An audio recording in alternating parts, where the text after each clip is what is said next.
Guys, RW here in the kitchen. Thanks for joining me. I'm going to make an awesome sauce. Classic type home-style Italian pasta sauce, but I'm going to load it up with vegetables.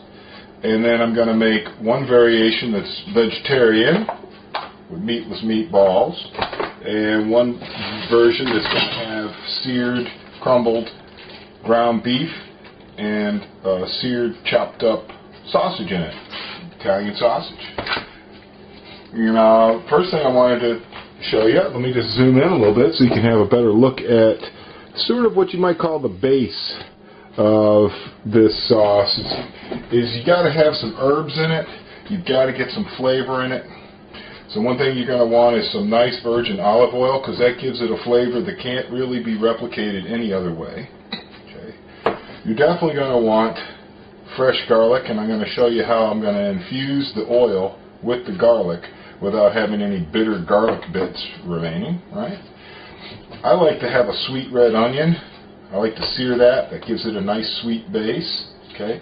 These are things that are going in the pan to give it a sweet base.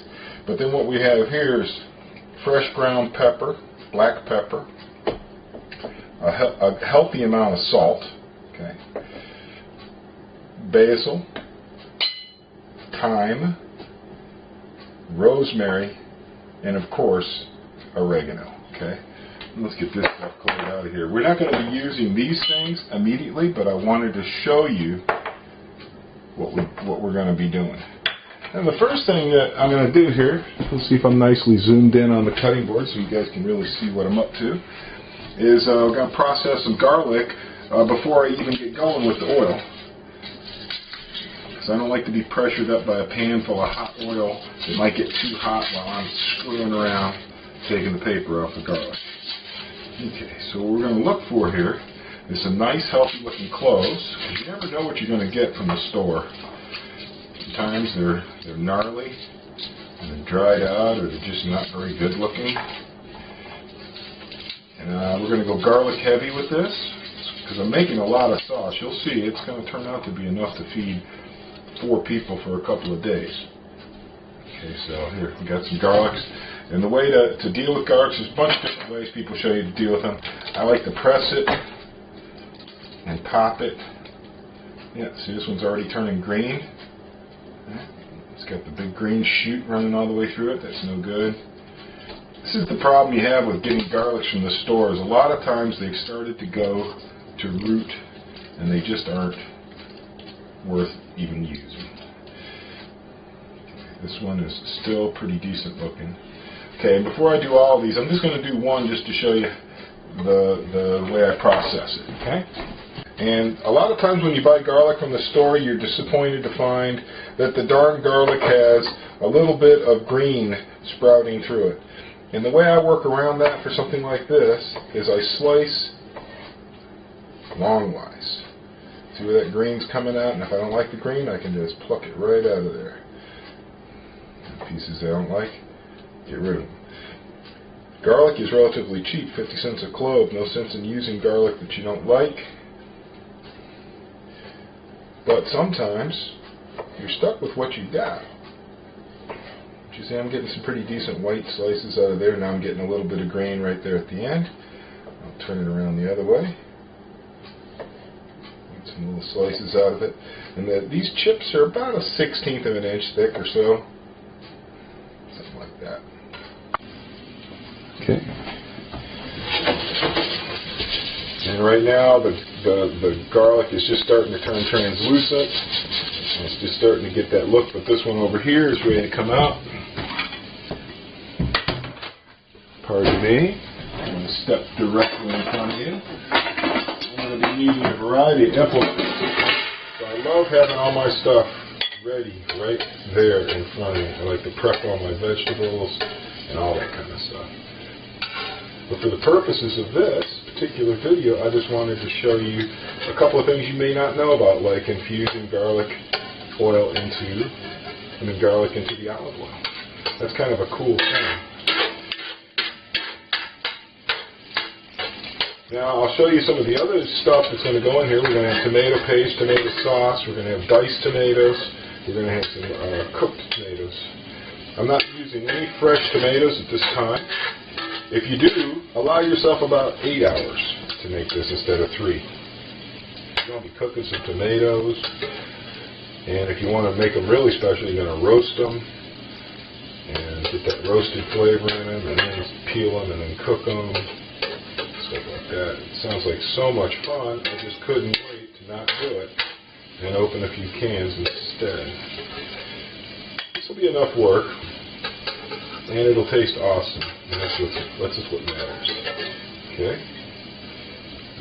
Get these little garlic chips out here, get them nice and brown.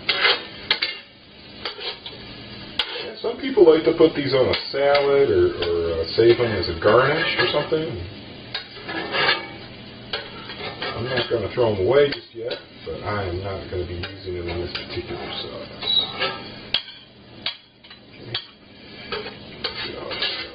It's all looking pretty brown now. Now I've managed to save all that nice oil. And it has an eye-watering garlic thing coming off it right now. My eyes are totally watering up from it. Now we're going to put the onions right in there. Okay. Cooking down a lot of onions and making a lot of sauce. With this, I'm going to be using a half a pepper each. These peppers have already been washed. They're ready to go. And all I need to do is just get this little bit right here that I don't like. Get the seeds out of it. Okay. Okay.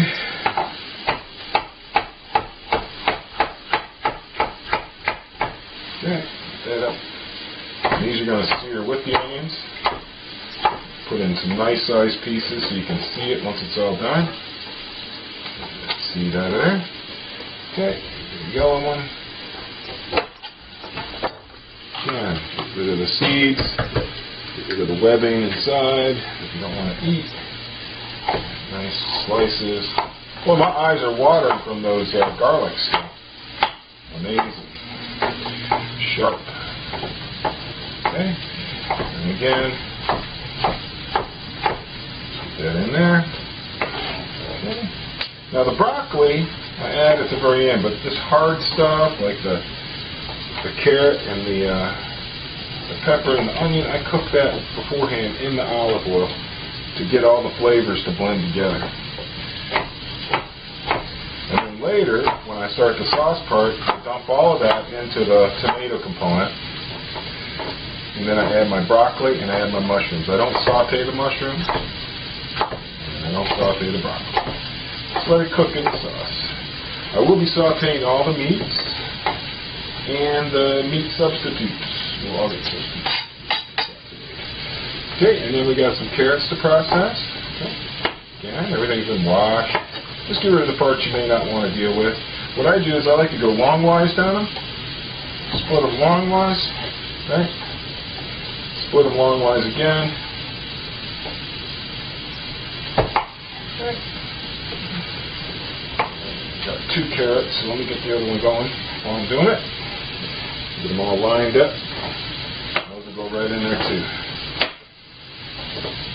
See, some things it's no big deal to be cooking and cutting. Other things you like to prep ahead of time. Stuff like garlic, it's kind of time consuming because you got to peel it, you got to find the good cloves, you got to slice it up just the way you want it. Yeah, I got some carrot strips. Okay, I'm going to be cutting these into fairly interesting sized pieces. Nothing huge, but these also cook down a lot, get soft. So I'm probably going about 1/2 inch on each one of those little strips. Okay, all that goes in the pan. Okay. You notice I have not stirred my pan. I don't want to. I want to get those onions starting to sear on the bottom. Now I will. I'll just move it around a little bit. Just get the center to the outside and the outside to the center. Alright. Now we got a great big old pan of stuff cooking down. One thing I like to do sometimes is I like to put a lid over it. get everything soft a little faster. Now, get to the really fun part, which would be opening cans. Woohoo! I think you've probably all opened a can, but let me show you the cans we're going to open, and then once I get everything open, we'll be putting it all in there. Okay, first of all, excuse the loud noises. I do not have a proper sauce cooking pan. I got this pan here, and I got this pan here. This one's going to be too small. This one has too thin of a bottom. If you have a really nice big saucepan, you're going to be a happy camper. But anyway, before I even put this thing on the heat, I can just show you the cans we're going to be opening here. Got tomato sauce. Got a little room here. Can opener is not functioning. There we go.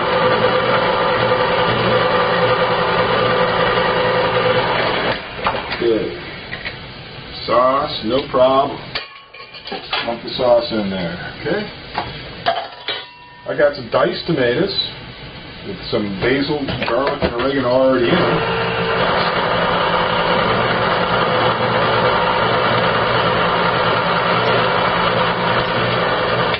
I actually have a couple cans of these because I'm going to look at the volume of it once I get going and see if I can add anything.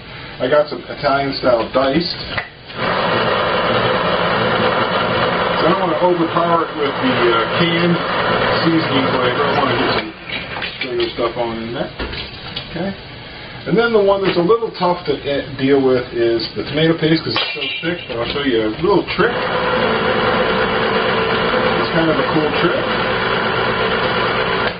You open both sides of it, turn it upside down, open the other side, leave the lid in place so you can hold it with your hand. Okay. There you go. Okay. Take this lid out. Okay. Use the other lid to just push all the tomato paste right out of the can, like Play-Doh. Of course, you want to make sure you don't lose your lid in there. Okay. All right. Takes care of the canned stuff, and this is what you end up with. A big pile of tomatoey stuff.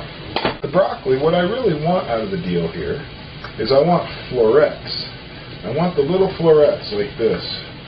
That's what I want. So this also takes a little bit of time, but I'm sawing around, leaving the woody part behind. I don't care about that. I want florets, and if the florets are a little bit big, I cut them in half. And this will leave a lot of little green frizzly things in the sauce, which will look really cool. But it will also have some nice little succulent chunks of broccoli that are just not even mouthfuls, just little tastes of them. Because we're not going for total broccoli domination here. Just another thing to throw in there to make it interesting. Next thing we're going to process is a mess of mushrooms. Okay, first thing I'm going to do is just get the little dried off stem parts off. These have all been washed, dried. Now with the mushrooms, I like to make nice thick slices that look fun, you know? So when you know you're getting a piece of mushroom, it's not some canned, chunked up piece of mushroom reject from the floor. This is the real deal, nice, beautiful buttons. Now this is when I give my pan a good eyeball again, and stir it around a little bit, and see what I think of that as a sauce. And what I think of that as a sauce is not bad, but it needs another can. Another can of tomato. Okay. So we're going to go with the diced tomatoes here. Yet another brand of them. These are not seasoned, just diced tomatoes.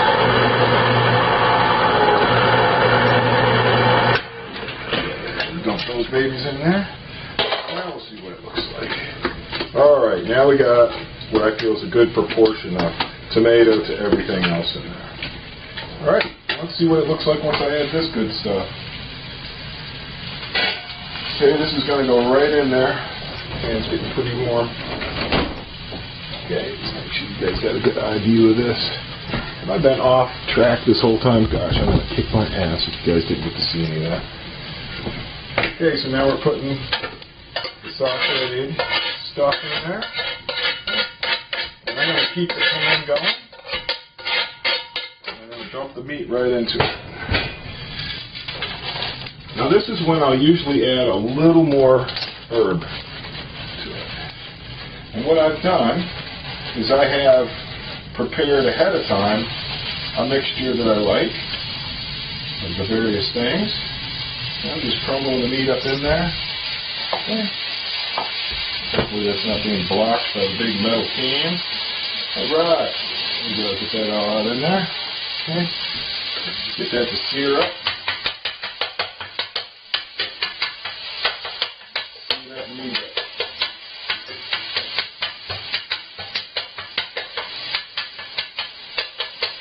Alright.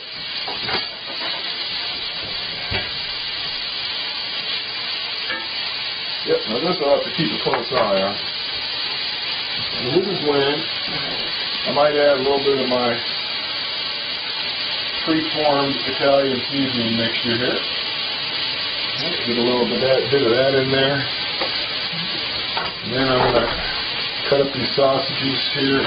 But first I want to sear them on the outside. So I'm going to throw them right in there too and just burn them all together.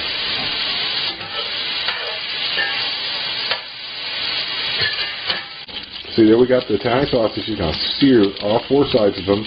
Then I'm going to chop them up in the pan, and then I'm going to sear the ends of them, so they're kind of like meatball kind of seared things. Okay, here we got the meat, and then we've got my sauce to be, which is just getting started. And I'm going to put this on the heat and let this start cooking down, and let it all cook together for a really nice long time. Okay, you saw me sauteing the onions and peppers and carrots together, right? And with the garlic infused oil, and then I added that to many, many cans of tomatoes, different kinds. I've got diced, I've got tomato sauce, tomato paste, and what I do is I do everything by eye. Does that look like a good sauce? Yes. Okay. Stop. It's got salt, pepper, oregano, rosemary, thyme, and basil in it. Then at the very end, I'm going to add some parsley, and with the meat, okay, which I have here, I have seared some hamburger meat, okay.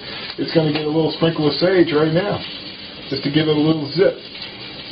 It has already had some Italian herbs put into it, so it's looking and feeling fine. This baby out real good. I don't like oil and water popping on me. Okay, get that on high. I'm going to put some oil in there. Like I said, everything is just by eye. I just put enough oil in there to coat the bottom of the pan. I'm going to tear into my vegetarian meatballs here. And dump those puppies right in there. Oh yeah. Get that going. Alright, this looks like this is ready for a turn. It's ready for a turn. Let's get it turned this way. Oh yeah. Now even though it gets it really crisp and hard, it's all gushy and soft on the inside. And it just makes a nice difference in textures when you're eating it in the sauce. I'm going to be chopping it into little pieces pretty much in just a second here. I got my garlic chips from when I infused my oil. I'm just going to set out of my way because I'm getting tired of everything in my space here. Roll that around a little bit. Starting to sear up already, see? Once that heat comes up in this pan, it is up. That's what I love about cast iron. I'll do the roll over where I want. Is that it? Yep, that's what I want. And then the next move will be to bust them up. Do that with a spatula. I've got 4 tools that I use all the time. Spatula, slotted spoon, and a ladle. And without these things, I think I would be sunk in my kitchen. Love these things. Used them for 10 years. They look still look good.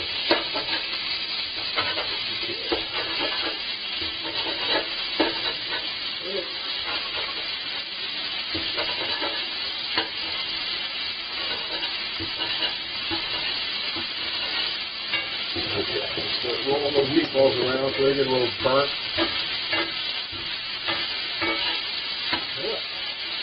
With random chunks of meat.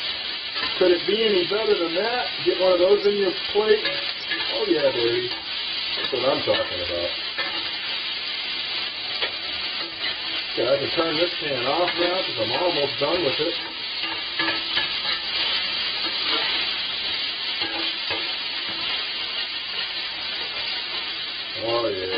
good bone in there now.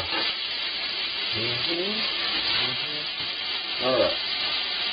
All that's going to go in the big pot. So let's have a look at this sauce here, shall we? Let's just flop the camera right on over here and have a look at that bad boy. Look at that, will you? It's starting to look like something now. I added some water. Gonna let it cook down some more. And then there's my vegetarian version. So we're looking good. Right, sauce has been cooking for maybe an hour and a half now. And if I was, using all fresh ingredients, it would be many, many, many hours more. But this is ready for me to transfer to the other pot. And this is the part you really just can't rush. You've got to let it cook together and thicken up and turn into a sauce, not watery. You don't want it to be a paste, but that will be awesome on pasta. I can turn these off now. This is the same, So thanks for following along with this awesome sauce video, and I'll try and put a list of ingredients in the description as much as I can remember. But yeah, basically a little of this, a little of that, till it looks right, and then you got something chock full of meat and vegetables. Yum. Thanks for watching.